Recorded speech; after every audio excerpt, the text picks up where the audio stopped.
Thanks, Amelia. Yeah, I too am quite curious. I guess I've gone a slightly different route to you with technology. Today I'm going to talk to you about New Zealand small construction technology that started 11 and a half years ago, and a bit of our journey as to how we've ended up in the desert in Saudi Arabia.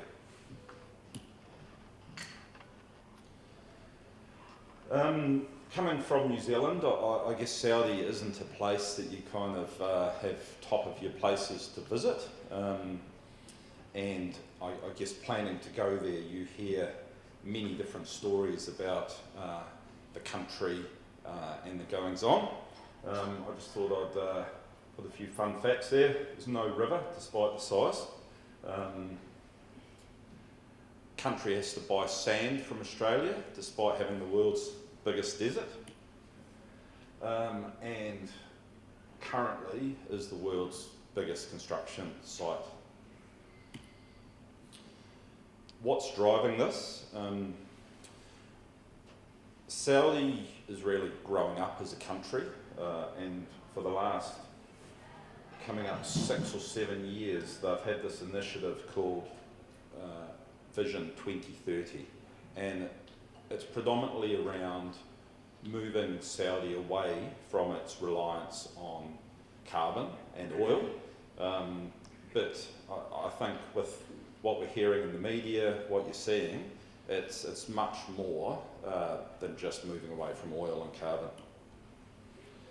There's many different initiatives that focus not just on I guess alternative energy systems, but it's how Saudi as a country can transform. Another thing that I guess is part of the puzzle, how Saudi is reinventing themselves and creating a global tourist destination, investing in sport, along with many construction projects and technologies. So I guess going back to the start, my curiosity in construction tech came about when I was doing an MBA at Auckland University. My thesis back in 2009 was on the declining performance of design and construction, and I guess that's kind of my curiosity as a construction delivery guy. That's where I came from. Back then I came across some technology and I thought, wow, if that could help create the foundation of how industry designs, it would lead to a more definite set of design documents and a more certainty of construction outcome, and that's where we started 12 years ago. Saudi is a region, so we were asked to go and help a company in Australia coming up a year ago now with what innovation could mean to them and what innovation could mean to this project in Saudi. So really, from that we delivered what our thoughts were, and I'll go into a little bit more about that later.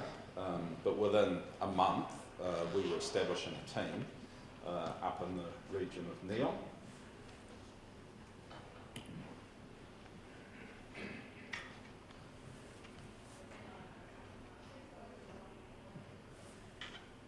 Dysfunctional and polluted cities that ignore nature.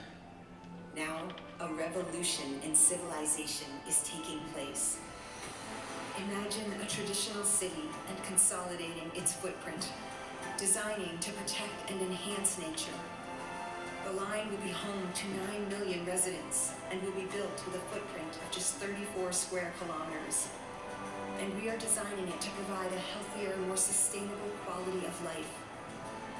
The line's communities are organized in 3 dimensions. Residents have access to all their daily needs within 5-minute walk neighborhoods. and the line's infrastructure makes it possible to travel end-to-end in 20 minutes with no need for cars, resulting in zero carbon emissions. By leveraging AI technology, services are autonomous, saving you time and effort. Designed by world-leading architects, the line is 500 meters tall, 200 meters wide, 170 kilometers long, and housed within an elegant mirror glass facade. Intelligent solutions create efficiency and year-round temperate microclimate with natural ventilation. Energy and water supplies are 100% renewable.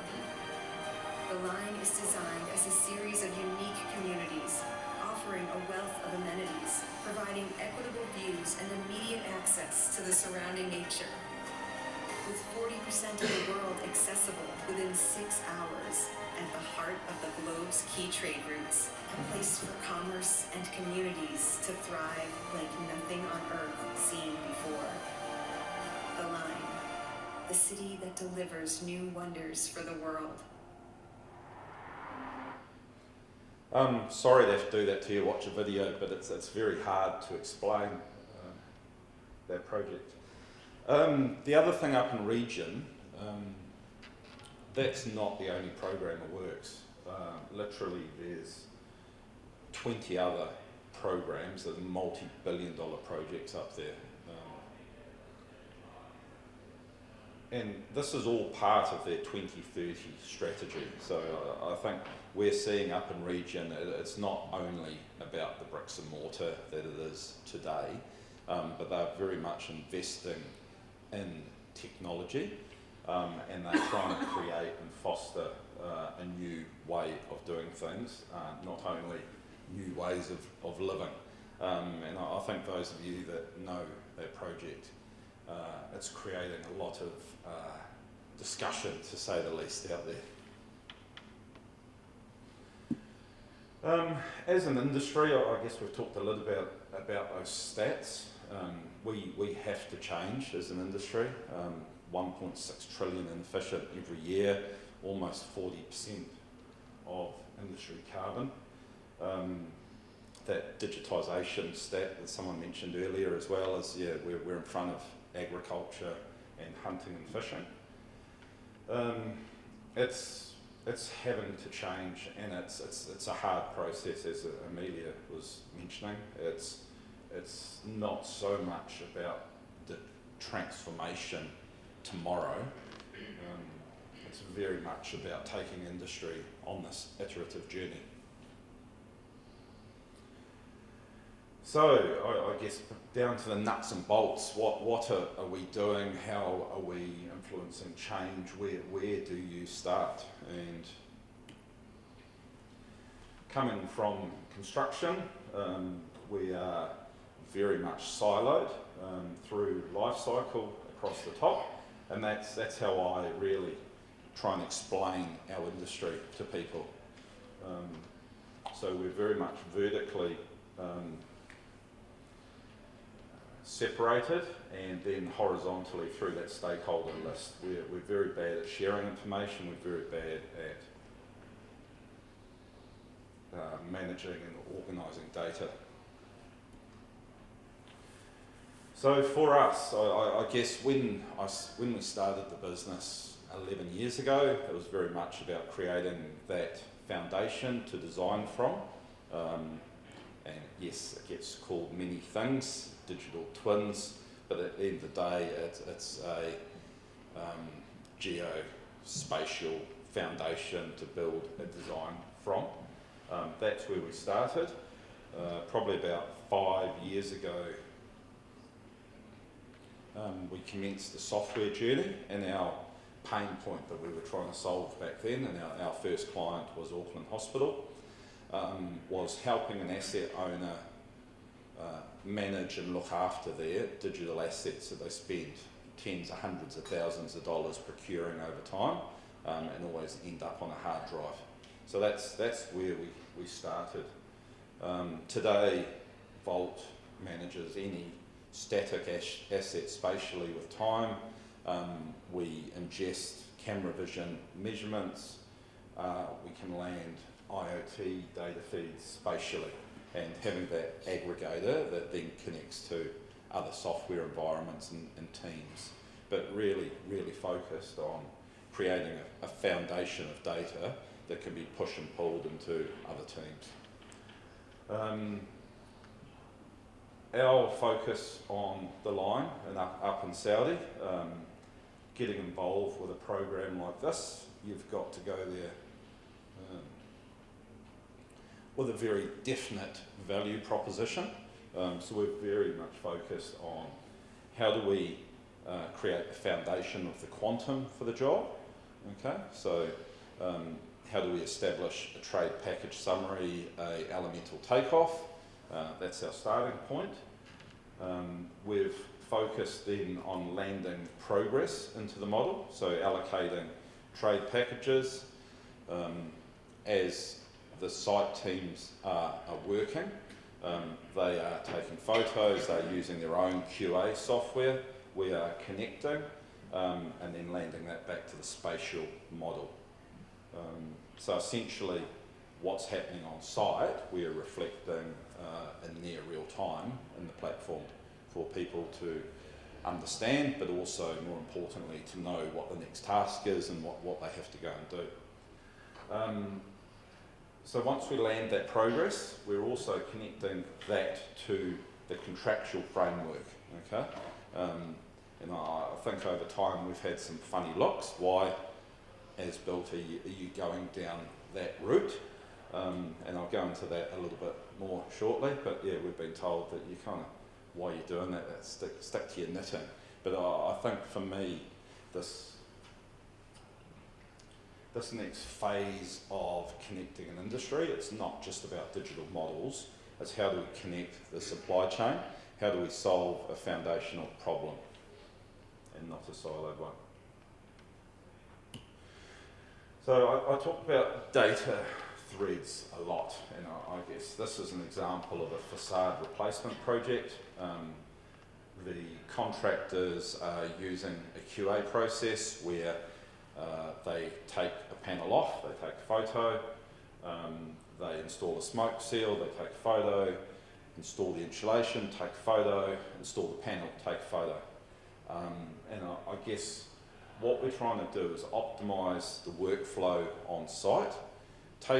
Doing those simple steps then kind of organises those QA assets, again with a spatial reference, but more importantly, we're landing progress as it happens. So some of those fundamentals in the bottom left there, rather than having a monthly view of progress, we're landing progress in near real time.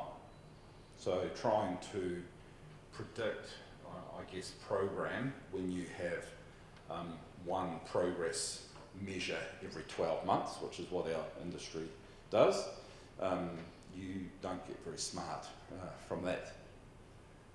Being able to land all of these workflows as it happens, you've got this foundation to learn from. So you're not only making things more efficient, and that's the main value prop, I guess, of how we're getting momentum, but there's this underlying data foundation where we're connecting industry to learn from. So yeah, foundational data, as I mentioned, we got some funny looks when we were heading down this route of creating a platform to manage cumulative claims on a construction site. But for me, it's a natural evolution of the product. We're landing progress as it happens. So to be able to feed that progress into the payment application and then the payment certificate, we're closing that loop. So we're creating a real data foundation to learn from. So back at the start, I mentioned elemental takeoffs, where we drop a model to produce a cost plan. We've now got a learning engine to feed data and become smarter with our bidding teams. The other thing on a large program of work or working for a large multinational company.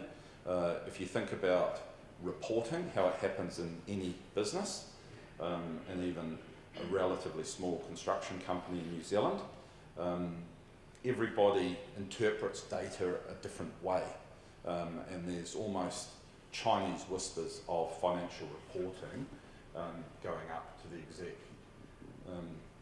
So by organising this data, it's not only, I guess, capturing cost and time every month, but we've got this foundation to interrogate and look for early warning signs of potential bad projects. The other thing with automating this process, if we think about a monthly process, construction, we work for a month, then we submit a payment application. There's rules around the world around how you must behave when you receive that payment application. In New Zealand it's called the CCA, the Construction Contracts Act. But ultimately there's then this production of a payment certificate. That happens in its silo, again, not really connected to any data environment. Then that process gets certified, people get paid, and then there's normally another month or more of assessing that information and putting it into a financial report for a PCG or up through the client for their accounting purposes. But again, by organising this at the front end, we are landing data in the right place. So we've got that reporting and financial visibility at source.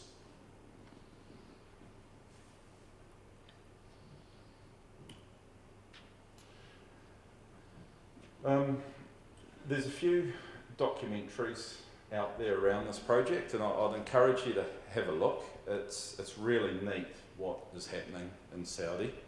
I think what you hear on the news isn't 100% correct. There's massive social change happening in the country for the good, and I think that's not necessarily evident. MBS, he is in media for lots of wrong reasons a lot of the times, but he is giving back to the country, and I think a lot of the public and the Saudi nationals are seeing that and recognising that, and he's got a lot of support for what he's doing in Saudi. So thank you. It's a brief chat around how a little New Zealand company ended up in the desert. Yeah. Thanks.